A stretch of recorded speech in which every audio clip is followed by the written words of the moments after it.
The great Russian thinker Nikolai Fyodorov devoted his life to the dream of human immortality. A philosopher of the 19th century, he believed that science and technology would one day grant humanity the ability to defeat death itself. To him, the ultimate goal of civilization was not just to extend life indefinitely, but to resurrect all those who had ever lived. This dream fueled his every thought, his every word, and for years he remained convinced that humanity was destined to reach this pinnacle. But what if his vision had come true? What if, through the relentless pursuit of science, immortality was finally within reach?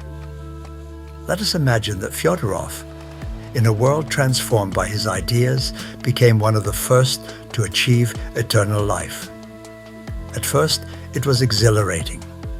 Freed from the chains of mortality, he could finally work toward the great project of human resurrection.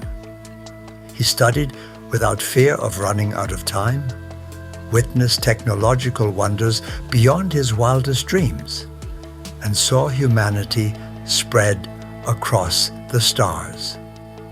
But as the centuries passed, something gnawed at him, a question he had never considered in his desperate pursuit of eternity. At first glance, eternal life seems like an extraordinary opportunity. People could explore without limits, accumulate infinite knowledge, and witness humanity's endless progress. Without the fear of death, existential anxiety would disappear, and freedom would seem absolute. But without an end, is there still motivation? Death gives life a deep meaning, forcing us to cherish each moment. In the absence of this inevitable end, experiences could become repetitive and desires could fade. Can existence remain interesting when time becomes infinite? Fyodorov, once consumed by his hunger for knowledge, began to feel the weight of time.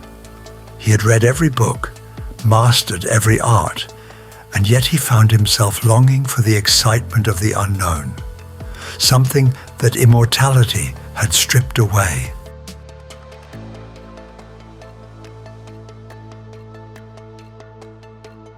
Beyond the personal aspect, immortality would have serious consequences for society. Overpopulation would become a major issue, and resources would quickly be depleted.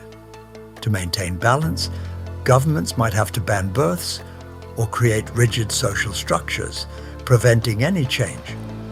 A society where the same people hold power forever could become stagnant, lacking innovation and progress.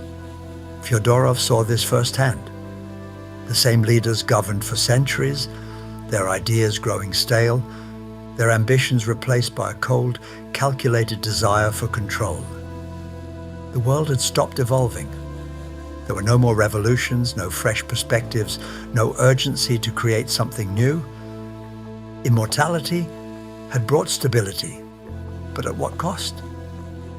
On an emotional level, human relationships were affected. Love and friendship, once profound because of their fleeting nature, had become shallow.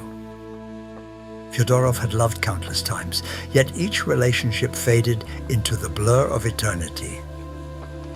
The weight of watching others choose mortality, seeing lovers and friends eventually let go, became unbearable. Could a relationship last thousands of years without becoming mere routine?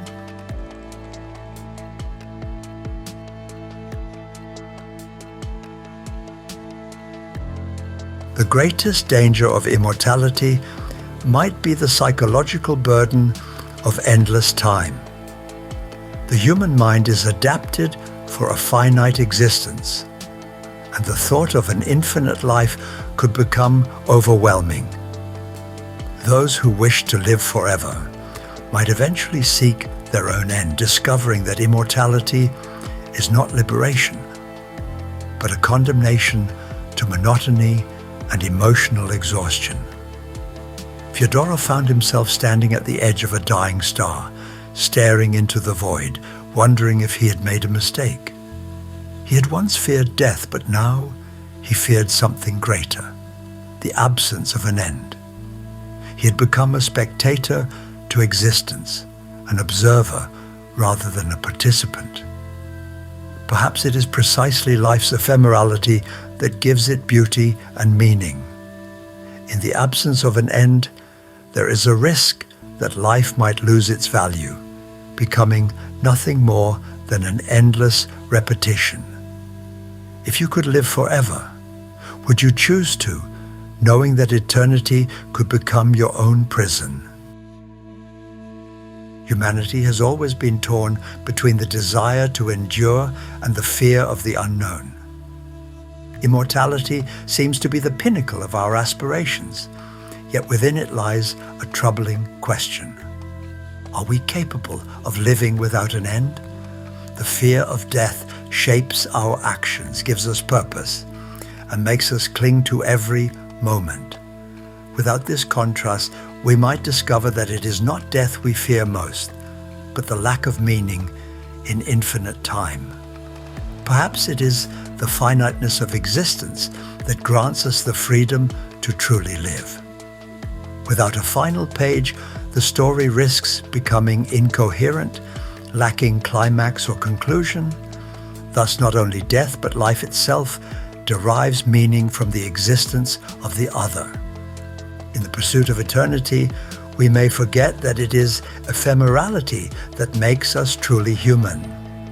Fyodorov, after millennia of existence, finally understood.